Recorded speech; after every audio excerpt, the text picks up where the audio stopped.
Hey, it's your boy Sergeant Hooked on Henshins. So today is our Kikai Sentai Zenkaiger episode. Ooh, what are we on now? 32, I think now? 32, 33 even, I think. Pretty sure it is. Anyway, it's an amazing episode. I'm definitely not looking up anything at all that would be concerning the episode number. It's 32. That's what I said, so who cares? Anyway. Um, so, yeah, really excited about this episode. First I want to talk about. Um, I am planning on doing a probably two-part video on my overall thoughts of season one of Dino Fury. All of it is on Netflix. So I was gonna give kind of my overall thoughts of the first season. Clearly, once season two comes out, I'll start to go through those episodes as well. Um, and pretty soon, I'm hoping my revised driver will get here pretty soon. And some other stuff that I can do some more about some more Toku Toy views over. But yeah, so Zenkaiger was really, really good this week again. This was your basic body swap episode that happens in every Sentai. They bring it into Power Rangers. Rider has it sometimes even. Centered around Kaito and Stacy. The Flip World monster is the monster for this week, and he ends up flipping Kaito and Stacy into each other's bodies. And it's kind of odd how they do it in this one because it's not that the Kaito's actor has to both act like Stacy and talk like him. They just dub Stacy's voice over Kaito, which is kind of odd. I don't know. It wasn't bad. I just was hoping to just hear normal Kaito speak, but how he would think Stacy would, and vice versa. But it was still a really fun episode. We get some really fun moments here and there, some really good fights. Actually, for a good chunk of it, the rest of the Zenkaigers don't know that Stacy and Kaito have been flipped. They do a pretty good job mimicking each other, kinda. Kaito's a little less so because he's never seen the Toji Tendo Palace and how everything works there. And we get a fun scene of him making his way into where these prisoners are and letting all these prisoners escape. And before that, he tries to basically pull rank on this not one of the grunts, but just one up from them, little almost general type guys. And they end up smacking him in the head, like, you don't have any control here, you don't have any power, who are you? Blah blah blah. So kind of sad because it kind of makes you feel like Stacy's not that important, I guess, to the rest of Toji Tendo. Kind of sad. I don't think we get a lot with Kaiser, if I'm not mistaken. I don't know if he was in this a whole lot. But we did get a fun thing because when they swapped, Stacy made the portal to leave, and that's how Kaito went through it and left. And he took the Zenryoku Zenkai cannon with him, so he uses it, and he uses the police category and brings in, I think it's pretty sure it's Deca Blue, and I want to say Padre and Ichigo maybe or something like that, to help get the prisoners out and everything. And while this is happening, Stacy's of course stuck in Kaito's body, trying to tell them who he is, and they take him back to the candy shop, and he is basically seeing everything he doesn't have. We get this really nice moment where he's like, "Oh, this is exactly what Kaito has that I don't," and it doesn't seem like he's resentful about it. It's more hopeful, more like, "I wish I could have this," at least to me anyway. I don't get from Stacy that he hates Kaito or wants Kaito to die. I think that he sees Kaito first as a rival, but secondarily as someone he can learn from because I think he's starting to become more human than robotic or evil. Especially with his connection with Yachan and his eventual connection, I'm guessing, with Kaito's parents, whatever that may be. Um, so we get some really fun scenes where he's, clearly inside of Kaito's body, so it's Kaito, actor acting like Stacy, using Stacy's voice, but it looks like Kaito. So it's really good on the actor's parts. And it's fun because the actor, like I said before, who plays Stacy, actually auditioned to play Kaito, didn't get it, but they liked their audition so much they kept them and created the character of Stacy, and that's why Stacy's not in every single episode and has a bunch of spans of length in between where he's not because he wasn't planned from the start. And then once he got into the show and people started seeing him, they loved him. They loved seeing him. They loved his aesthetic, so they kept putting him in. Apparently, same thing with Zenryoku Zenkaio.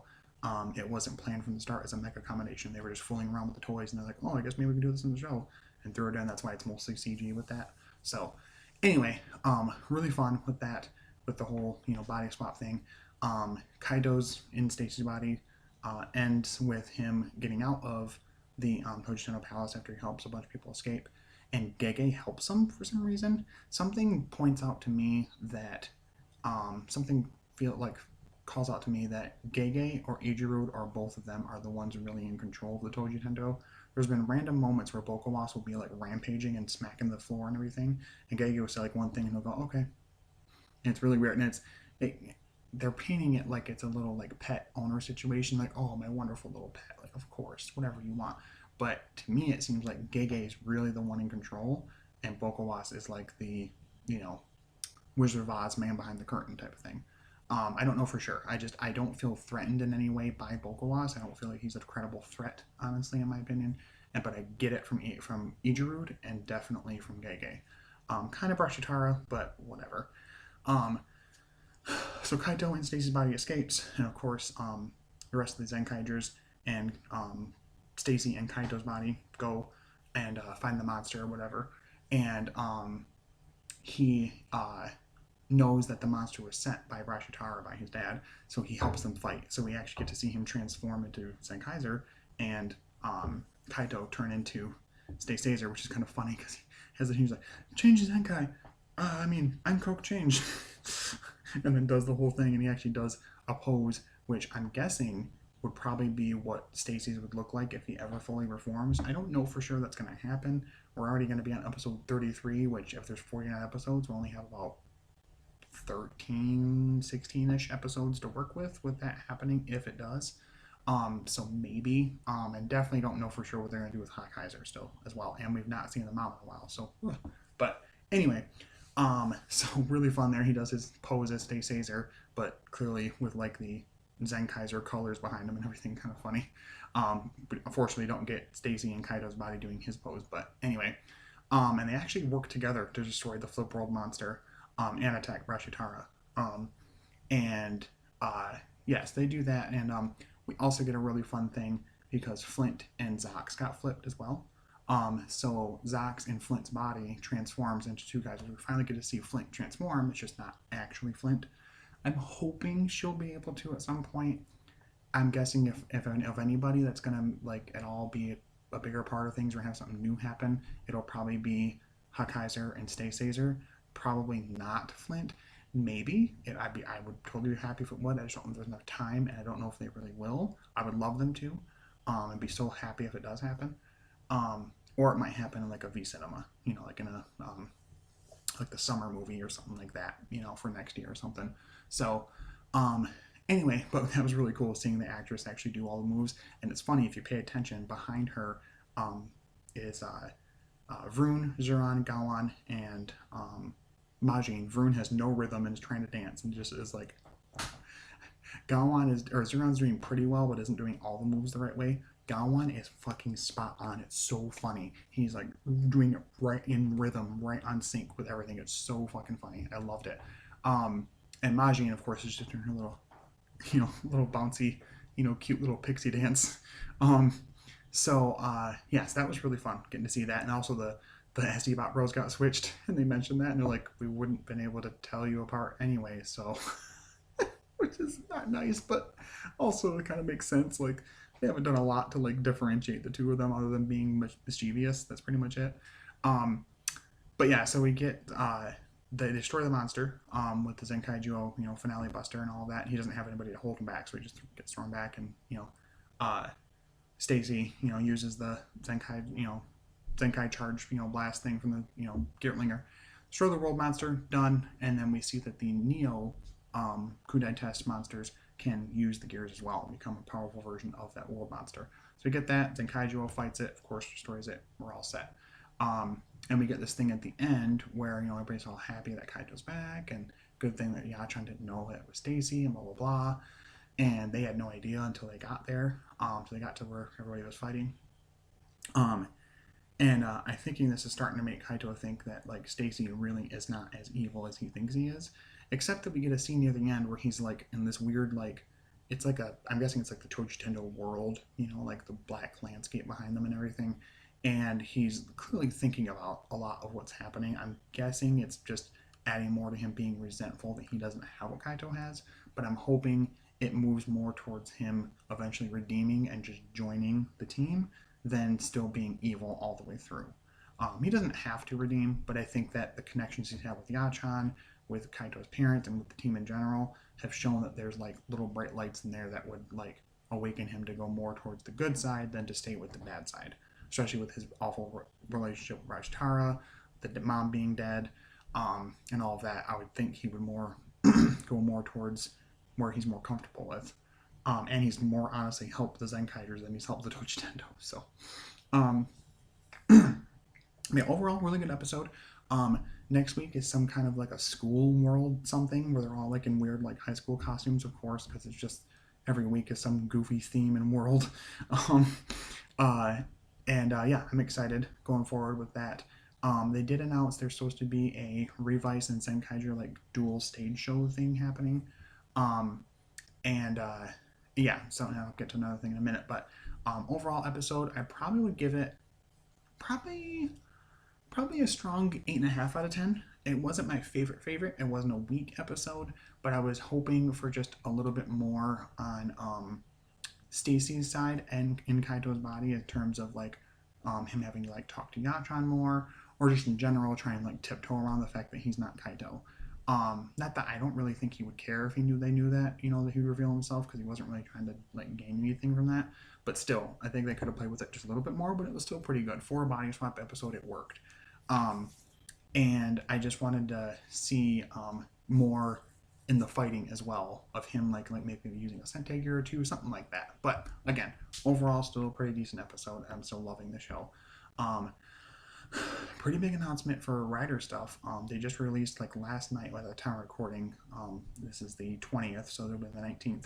A little trailer and a poster for Kamen Rider Beyond Generations, and it shows the poster has 3 cuts, and it shows Ichigo, says 1971, then it says 2021, it shows Saber and Revice, and then it goes down underneath that and it shows 2071, and shows a rider image there as well. So we're not sure what the plot is exactly. There was a trailer release that was just more of like a promo than anything, and I don't know because it was all in Japanese. I'm not sure what was all was said. Revy and Vicenet kind of riffing off each other for a bit. But it looks to be pretty good. It'll be like the summer movie basically for Revice, and involving Ichigo and involving Saber, and whatever this new rider is. I'm hoping the new rider suit and what it is entire. It's not like I hope it's not a kit bash. I hope it's not a repaint. Just do something new. I want them to go all out, do it completely new, and have it be like a completely new belt and everything. Like, don't let it look like anything else. It'd be really funny to me. I think it'd be awesome. So that's cool. They did say something at a press conference a while back, talking about, like, it was about the 50th anniversary of Rider. And at the end of it, they talked about, we hope to be here for another 50 years, for Kamen Rider Century. And I think they just said that randomly, but I wonder if this movie will toy with that, and that either we'll hint at that, or this rider will be called Kamen Rider Century, or something like that. It could be kind of funny. Also, if you're interested, look on YouTube. The company that does the CSM belts, the Complete Selection Modification belts, they did an expo showing off some of their new belts that are coming out for CSM. But also, they had a thing where it was called the Rider the Henshin series, and it was basically they were tasked with coming up with 3 conceptual belts, futuristic belts, completely their own original concept. It's pretty cool. So look up. The way I found it on YouTube was CSM Rider the Henshin Futuristic Belts, I think is what I typed in, and you should be able to find it. One of the first few links. I think I posted on Twitter yesterday, and I might try and do something on TikTok with it if I can get it to work. But yeah, look that up. It's pretty cool. There's some pretty cool belts there. There's one that's kind of like a hologrammy, like Ben 10 can do a bunch of the other belt situation. There's a steampunky looking one, and then that final one I will not spoil. That one's really cool. But anyway, like I said, Zenkaiger was great. Well, let me know what you guys think in the comments. Thank you so much for watching, for liking, subscribing, disliking even. Interactions are great. I've been really happy putting out the content. I know I've been kind of slower on certain weeks and faster on others, but been kind of busy this month with family stuff and plans and things of that nature. But yeah, look out for some more Toku Toy reviews pretty soon. And definitely reviews for the rest of Dino Fury for the season 1. And then yeah, just more content. I'm going to keep it up clearly week to week with Revice and Zenkaiger until both are done. I'm hoping to with Ghost Game as well. I don't know if you guys enjoyed that a lot, or if you were like not as big a fan, But if you guys are a fan of me doing the Ghost Game stuff, then I'll also review that. But yeah, thank you so much for watching, and until next time, stay hooked on Henshins. I'll talk to you later. Bye bye.